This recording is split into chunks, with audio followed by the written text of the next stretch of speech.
Good afternoon, everyone.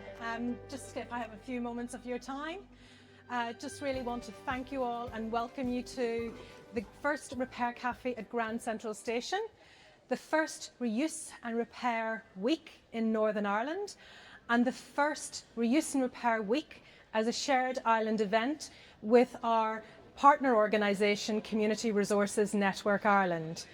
There's a lot of people to thank for this event happening today. I just want to acknowledge TransLink for allowing us to utilise their space, and what a fantastic space it is. I want to thank all of our fixers here today who've come across all from Northern Ireland to give up their time to fix items for members of the public. It's really important for us to acknowledge that there is such creativity, innovation and skills in relation to reuse and repair, and how reuse and repair should be a first option, not our second option with regard to the products that we already have. Other thanks that I want to give is to my colleagues, to Maria, George, Orla and Catherine, who are here today, and my other colleagues who are working at other events that are happening across Northern Ireland. Just to say, this is one event out of 60 that's happening across over the whole week. If you want to find out more, visit our website, www.ni-rn.com, to find out more. And hello, and I'm here with Nell. And Nell, you've just come from Waterford, and I believe you run a Repair Cafe and you've been celebrating an anniversary. Yes, exactly. So I came up from Waterford to join this lovely event in Belfast Grand Central today. So listen, brilliant to have the launch of National Reuse and Repair Week. I think it's so important that it is, repair is a national initiative and a national culture. So delighted to be here. Thank you very much. And tell me a little bit about your Repair Cafe in Waterford. So in Waterford, we run a monthly repair cafe. We run it with currently with one community in a community centre in Waterford, Larchville and Lisduggan, and we're looking now to grow to other communities across Waterford. As you said, we celebrated our first anniversary, our first birthday of our repair cafe just this month in May. So listen, as I say, it's brilliant. Month on month, we see it sort of growing in popularity. We see people really understanding the culture of repair, and that things can be fixed. You don't need to throw them out. And every month people bring more and more things. So it's really interesting to see it. Fantastic. And tell me, just out of interest, what's the most popular type of item that's brought to your Repair Cafe to Waterford? People bring all sorts of weird and wonderful things to the Repair Cafe. We've had things like a car bin, which is not what would be the obvious thing. Bikes, obviously, all sorts of kitchen and household little items, cups. I don't think we were successful with the cup, but we did our best. But yeah, listen, by far the most popular is clothing and textiles, so trousers and skirts and tops, and people going on holidays and bringing their top in to be taken up that they haven't worn in the last year.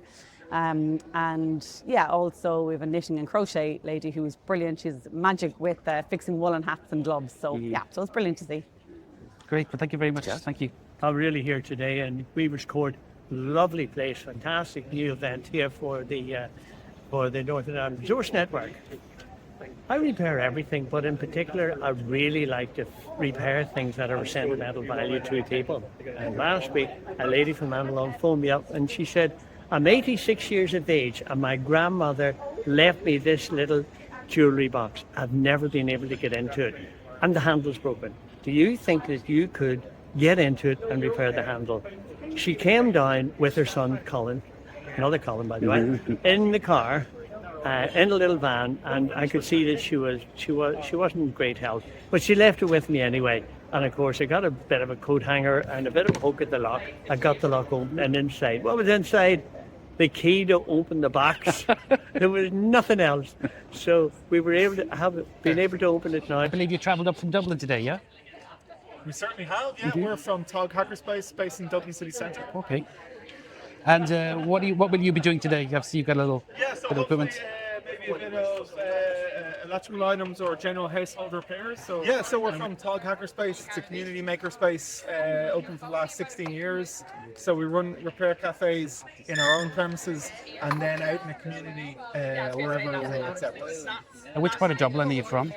So we're out near the Red Cow roundabout on the Colmore Road. Nice. So we have our premises out there. for the last 5 years or so, and kind of a community space where we have shared tools and equipment and different events on. And this is your first time going international. Well, no, I've actually done a good few repair and residencies where I've gone over to Spain, Portugal, Croatia, where I've gone over and stayed with communities for a week or two and encouraging them to start up repair cafes. Really? Okay. And has that been successful? Yeah, well, mostly, Yeah. yeah. So the ones in Spain are still going. The 3 repair cafes that I helped kick off there. The one in Portugal is a bit so-so because it's very rural. But yeah, I've had a good experience, a good cultural exchange, and to try and spark off other communities. And there's always massive demand. People have piles of stuff in their traps at home. They don't want to throw out. They don't know where to get repaired. Like especially lamps and things like that. Lots of people have lamps that don't work. They don't throw them out. We always end up with lots of toasters. I don't know what it is about toasters. And two, we were saying before that often the problem with the toaster is not broken. One side is not working, and so your toast is half done. And so, And can you repair this? yeah, we're experts at toaster repair now. Hi, my name is Abigail. I am a sewing teacher in Belfast, called Make It Fab as my business. My speciality is sewing for sustainability. I was a sustainability education officer for many years before getting into sewing. So this is my passion, teaching people to do those really basic repairs because we're just not taught those basic repairs anymore. So yeah, that's kind of what I'm here today to do. I'm teaching people how to sew on buttons, how to do very basic repairs to bring the clothes that they love back into use again. My background, I haven't actually been sewing for very long. I've been sewing for about 15 years now. And it started as I was working in sustainability at the time. I was going into schools and teaching kids about waste, like general waste, and recycling and putting projects into schools. And then I got into sewing at that point, and it was amazing. I was just like, this is something that I can do. I can reduce the impact of my clothes choices just by sewing. If you make your own clothes, you actually appreciate what goes into making clothes, so you are more likely to look after them a little bit better and to repair them when they do wear out. So even having that basic sewing knowledge, I think, really helps people. So instead of being sewing for about 15 years, I've been teaching sewing specifically for about 3 years. And so being able to bring together that sustainability and that sewing passion is so much fun.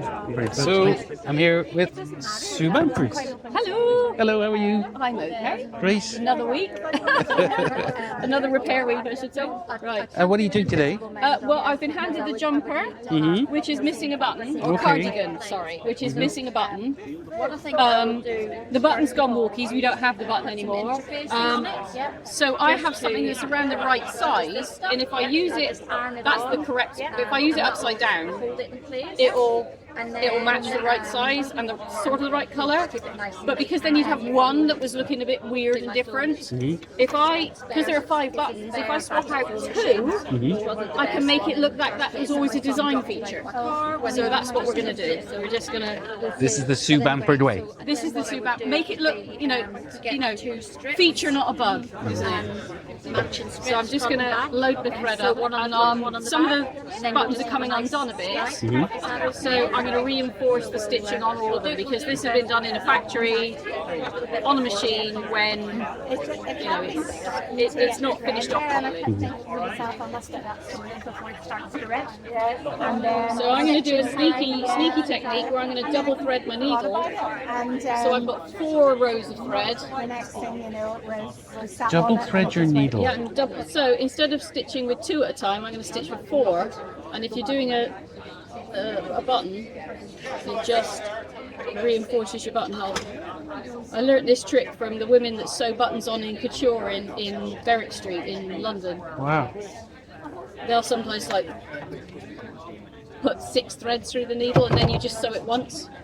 Instead of going through 3 times, they go through once with 6 rows of thread. Right. Okay. Hello, Emer. Morning, Having a good- afternoon, Colin. How are you?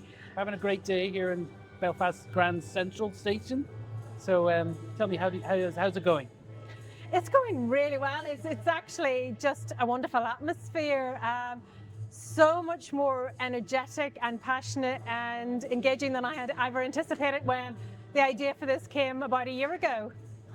And this is sort of a highlight of a journey that Northern Ireland Resources Network has been on for quite a while. Yeah, so the idea for Use and Repair Week actually probably was established over a year ago. There's an organisation in London called Re-London, and they have had a repair week in London for the last 5 years. And last year we collaborated with them to hold the first repair week in a region of the UK. And from the success of that, we then thought, well, actually, because we as a network don't just encompass repair, we also encompass reuse, it'd be brilliant to have a Reuse and Repair Week. So that's where the idea came from, to then hold a Reuse and Repair Week. And then moving on from that, because we were born out of a collaboration with Community Resources Network Ireland, we then spoke to our colleagues in CRNI and asked them if they'd be interested in doing a shared island event. So the movement that started as something that was London-based 5 years ago has now developed into it being not just a Northern Ireland event, but a shared island event in partnership and collaboration with Community Resources Network Ireland. The Community Resources Network of Ireland, better known as CRNI, is the island-wide representative body for community recycling, reuse and repair organisations right across the island, particularly developed since 2010, and we work very closely with our partners in NIRN here in the north, and we have members throughout the country who have been delighted to be part of the first ever Reuse and Repair Week being led by NIRN. And in this week coming, we have activities happening in things from skill swaps, clothes swaps. We have masterclasses from organisations seeking to set up repair cafes in parts of the country, and we have our members really getting together to have social activities and to spread the message of the importance of reuse and repair and of making things last longer. So sharing and collaboration is at the heart of our movement in CRNI and NIRN, and we are delighted to work together in so many projects. But all of this couldn't happen only for we are part of a much wider movement in Europe, the European Reuse Network, and we're delighted that today Jana from Reuse is able to join us as well. Thank you. Hello. Hello everyone. I'm very, very honored to be here. I come from the European Network of Social Enterprises working in reuse, repair and recycling called Reuse. We are based in Brussels, and we are very proud that we can represent Northern Ireland Resource Network and Community Resource Network Ireland who are our members. I have been at Reuse for 10 years, and I have never been to a repair cafe in a train station, so this is really, really something. And I'm here today, as Emer mentioned, to learn, to observe, to be able to share with all of our members across Europe what you're doing, how amazing it is, how it works. And what I have learned today definitely is that this can only happen thanks to all the cooperation with all of you, starting from the ministry, the local councils, the social organizations, but also all of you repairers who are here today. And none of you could do it alone, but if you all have the same aim, you do this amazing event that I believe is the first Reuse and Repair Week in Europe, as far as I know. So thank you very much for hosting us. I will be here for the rest of the day to speak with you, and I'm happy to talk about anything that you want, including if anyone is interested in European policy making and represent the interest of reuse and repair in policies, or if you want to hear about more examples across Europe. But to finish, I just want to really warmly thank, and in particular all the volunteers here helping today, because you're really creating the stories from people. You're teaching people how it feels when you don't throw something away, but when you keep it, and how different it feels from just buying and throwing away. So thank you very much.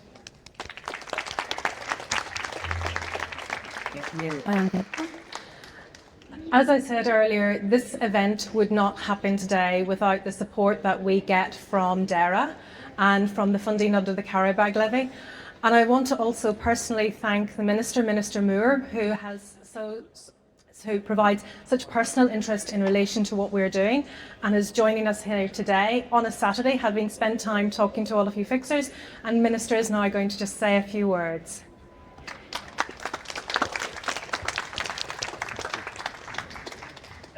Thank you very much, and I'm absolutely delighted to be here today. And I think this is a really positive demonstration of how we can do more for our environment, because what it's doing is combining a community effort. It's volunteering, but also being in this space, which is a fantastic example of investment in public transport and making that sustainable move towards bus and rail travel. So I want to thank you for the invite to be here and also for organising this. I want to particularly say thank you to Emer for the organisation of this event and the wider Northern Ireland Resource Network team.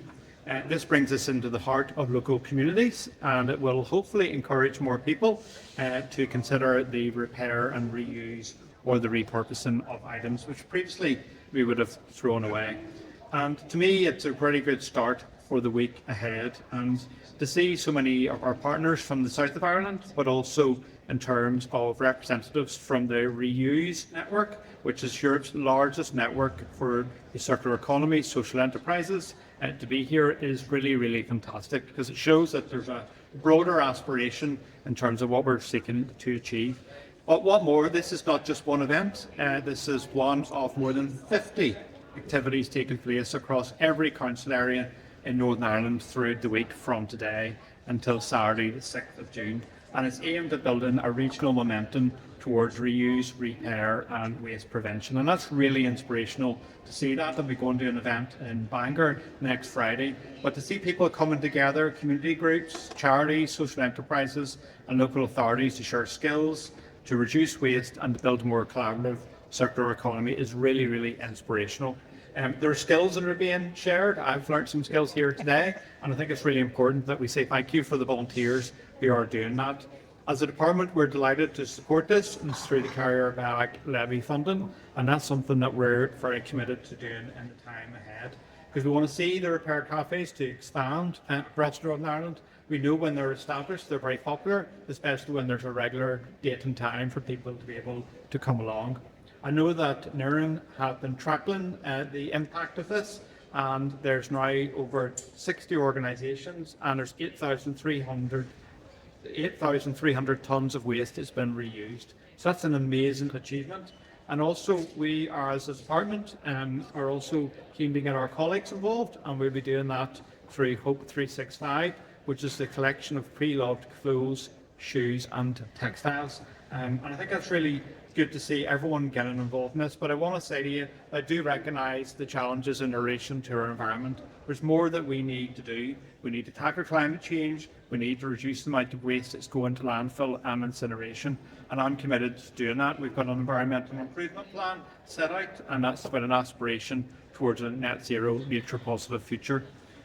We're going to continue to do that, but the only way we can do all this is by doing it together. And that's why I want to say a massive thank you for everyone for the contributions today and also for the week ahead, because I believe that we can make progress, we can safeguard our natural resources for future generations. But the partnerships that are forged today, locally and nationally and internationally, are absolutely critical to expand and strengthen our circular economy. There's real benefits from our circular economy, and I want to thank you for your commitment, your contribution, and for all those who are going to be working for the rest of today in the work that you do. So thank you.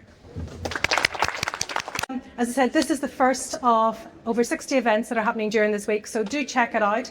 And just to really highlight that this is the first of Reuse and Repair week, but this is something that we want to have ongoing as a date in the calendar for future years. So watch this space. Thank you.